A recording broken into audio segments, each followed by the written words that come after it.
하둘셋, 하둘셋. 안녕하십니까. 3화1월입니다.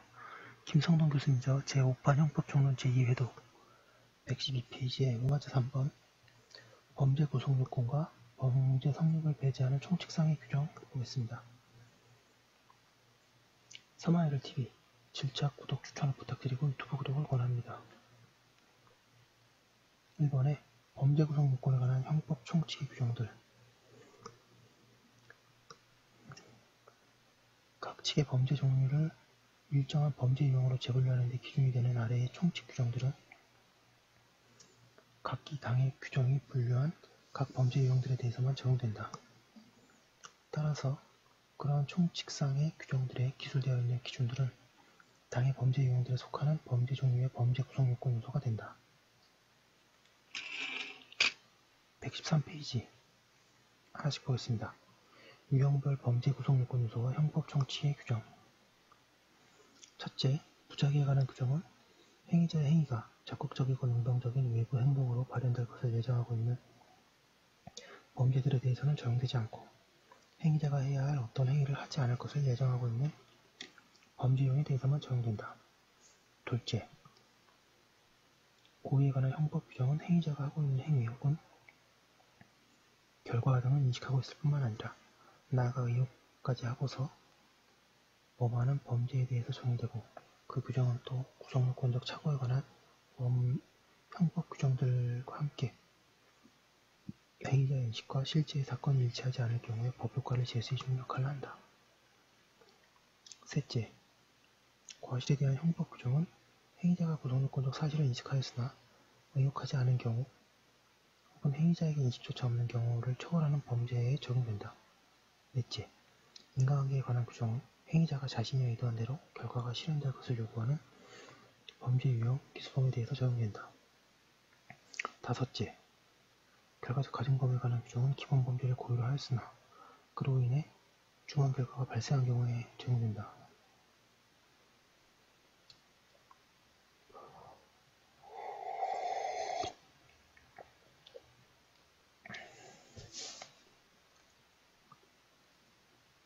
여섯째, 미수에 관한 규정은 행위자가 의도한 결과가 실현되지 않은 경우도 처벌하는 범죄 유형, 미수범에 공통되는 성립 요건을 규정하고 있으며 중지미수에 관한 규정과 불능미수에 관한 규정은 미수범의 특수한 형태의 요건을 규정하고 있다.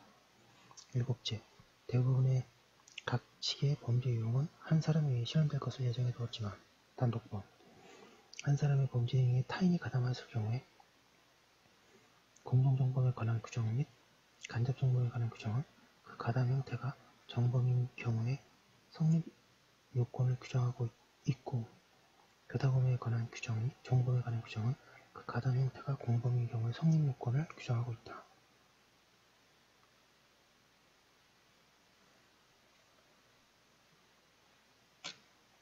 이번에 범죄 성립 배제 사유에 관한 총칙의 규정들. 형법 총칙에는 범죄를 구성하는 요소들 외에도 행위자의 행위가 범죄를 구성하더라도 총국적으로 범죄 성립을 배제시키는 규정들도 존재한다. 이와 같이 범죄 성립 배제 사유를 규정하는 규정들은 구성요건 요소를 규정하고 있는 총칙 규정과 함께 범죄 유형별로 달리 적용되는 것이 아니라 원칙적으로 모든 범죄 유형의 경우에 범죄 성립을 배제시키는 근거 규정으로 작용하는 특징이 있다. 114페이지 범죄 성립 배제 사유와 형법 총칙 규정. 범죄 성립을 배제하는 총칙의 규정들은 두 가지로 대별될 수 있다. 하나는 구성 요건에 해당하는 행위의 위법성을 부정함으로써 범죄 성립을 배제시키는 규정들이고 다른 하나는 위법성이 부정되지는 않지만 책임을 부정함으로써 범죄 성립을 배제시키는 규정들이다. 형법학에서는 전자를 위법성 조각 사유에 관한 규정이라고 하고 후자를 책임 조각 사유에 관한 규정이라고 부른다.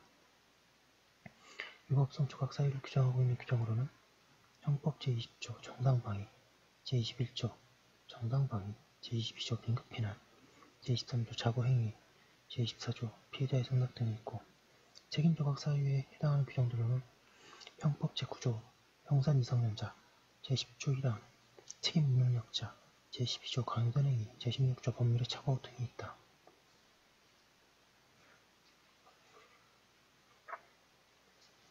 로마자 4번에 기타 형법 각 직상의 범죄 종류의 분류.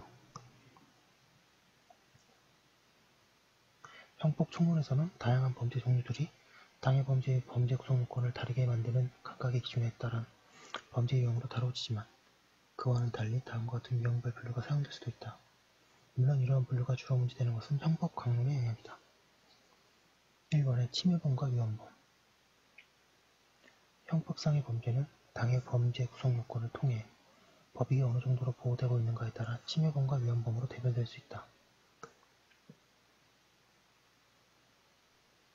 침해범은 보호 법익에 대한 현실적 침해가 있어야 범죄 구성 요건에 충족되는 범죄이고, 예컨대 살인죄, 상해죄, 강도죄 등. 위헌범은 보호 법익에 대한 현실적 침해가 없어도 법익 침해의 위험성만으로도 범죄 구성 요건이 충족되는 범죄이다. 위헌범은 다시 구체적 위헌범과 추상적 위헌범으로 나눠진다. 구체적 위헌범은 법익 침해에 대한 구체적 현실적인 위험이 발생될 것을 요하는 범죄로서 예컨대 자기 소유 일반 건조물 방화죄, 일반 물건 방화죄 등 범죄 구성 요건의 명문으로 위험 발생을 구성 요건적 결과로 규정하는 형식을 띠고 있다. 반면에 추상적 위헌범은 구체적 현실적인 위험이 아닌 일반적인 위험이 있으면 구성 요건이 충족되는 범죄, 예컨대 현주 건조물 방화죄, 명예훼손죄로서 범죄 구성 요건의 위험과 관련된 아무런 규정을 두고 있지 않다.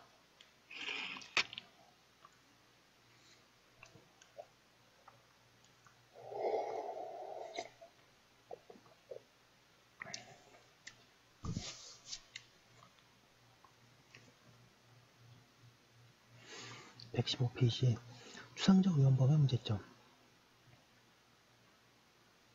법에 대한 보호 정도가 가장 높은 범죄는 추상적 위헌범으로서 이에 해당하는 범죄는 위험을 구성 요건 요소로 하지 않는다. 예, 매우 중요한 내용입니다.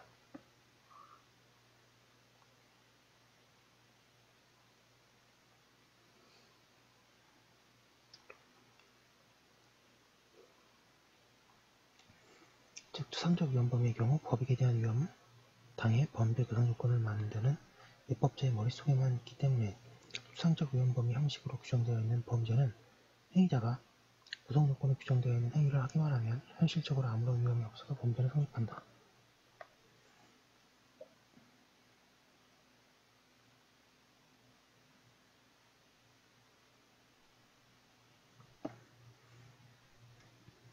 예컨대 도로교통법상의 음주운전죄와 같이 혈중 알코올 농도가 일정한 정도에 이른 상태에서 운전을 하기만 하면 타인의 재산이나 신체 또는 생명에 아무런 침해 내지 침해 위험을 야기하지 않고 무사히 목표 지점에 도달할 경우에도 음주운전죄는 성립한다. 따라서 추상적 위헌범의 입법 형식은 현대 위험사회에서 법익 침해의 위험을 가져올 수 있는 행위를 미연에 방지하고자 하는 입법자의 총화라고 할 수 있다. 그러나 이러한 입법 형식이 많아지면 서민생활의 자유는 그만큼 제한되는 것이기 때문에 그 도입에 신중을 기해야 하고 그러한 범죄 구성 요건에 대한 해석도 엄격하게 해야 할 것이 요구된다.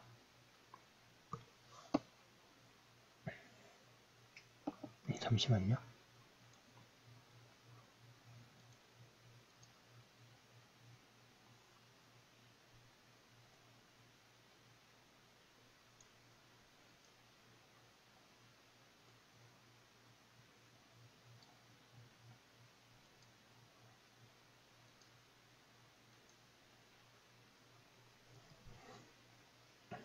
이번에 결과범과 거동범.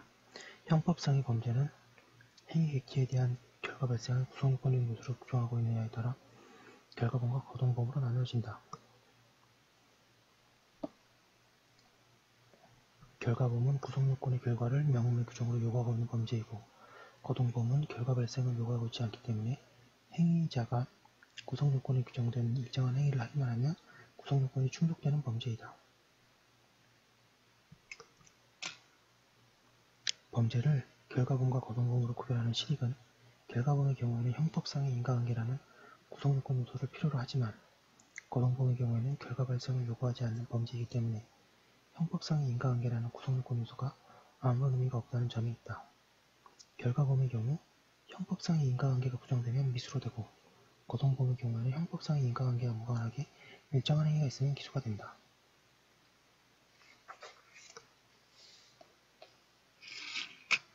116페이지 결과범과 침해범, 추상적 위헌범과 고동범의 관계. 결과범의 결과는 구성요건에 고정된 형식이 아니라 구성요건에 의해 보호된 법익의 보호 정도에 따라 달라진다. 침해범의 경우에는 법익의 침해 그 자체가 결과이지만 위헌범의 경우는 다르다. 구체적인 위헌범의 경우에는 법익 침해의 위헌 발생이 결과에 해당한다. 이에 반해 추상적 위헌범의 경우에는 법익 침해의 위험은 입법자의 머릿속에만 있기 때문에 원칙적으로 법익 침해라는 결과나 위험의 발생이라는 결과가 없이 행위만 있으면 성립한다. 따라서 추상적 위헌범은 결과범이 아니라 고동범으로 불리는 것이 원칙이다. 물론 추상적 위헌범의 경우에도 예외적으로 원칙이 삐뚤어졌네요. 결과범에 해당하는 경우가 있다. 추상적 위헌범의 경우에도 법익의 침해나 침해의 위험성과 별도로 행위 객체에 대한 형식적으로 결과 발생을 요구하여 결과범의 형식으로 만들어진 범죄 구성요건이 있을 수 있기 때문이다. 따라서 행위와 결과 간의 형법상의 인과관계라는 요건은 법익 침해의 위험을 결과로 하는 구체적 위헌범의 경우뿐만 아니라 예외적으로 구성요건의 결과를 필요로 하는 추상적 위헌범의 경우에도 요구된다고 할 수 있다. 이러한 입장에서 보면 위헌범의 경우에는 인과관계가 요구되지 않는다는 의미로 이해하는 태도는 위헌범의 경우 구체적인 위헌 발생이 구성요건적 결과라는 점을 간과하고 있는 듯하고 추상적 위헌범은 항상 고동범에 해당하는 것이라는 견해는 현행 형법상의 결과범으로서의 추상적 위헌범의 규정 형식에 따른 대한 설명에 문제점을 가진다. 3번 보겠습니다. 즉시범, 계속범, 그리고 상태범. 형법 각 측의 범죄는 기수 이후의 일정한 시간적 계속성을 요하느냐에 따라 즉시범, 계속범, 상태범으로 나눌 수 있다. 즉시범이란 법익 침해 혹은 침해 위헌 발생이 있으면 기소가 되고 그로써 범죄가 종료되는 범죄를 말하고 계속범은 기소가 된 후에도 법익 침해 행위 및 법익 침해 상태가 범행 종료 시까지 계속되는 범죄이다. 예컨대 강금죄, 주거침 입죄 등. 상태범이란 일정한 행위에 의해 법익 침해가 발생함으로써 범죄가 기소가 되고 법익 침해 행위도 종료되지만 법익의 침해 상태는 기수 및 종료 이후에도 존속되는 범죄를 말한다. 예컨대 절도죄. 상태범은 기수 시기와 종료 시기가 일치한다는 점에서 즉시범과 동일하다.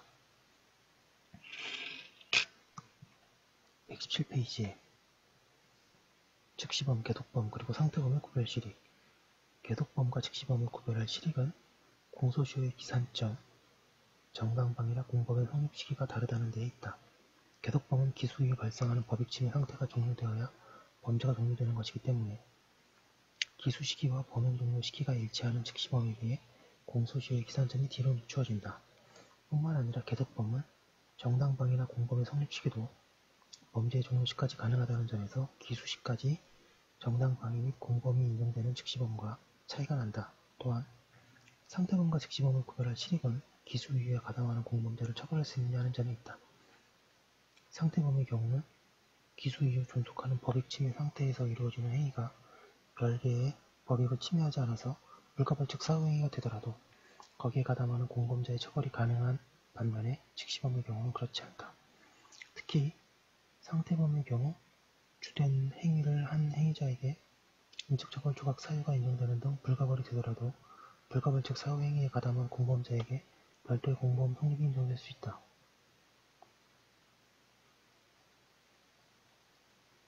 4번 보겠습니다.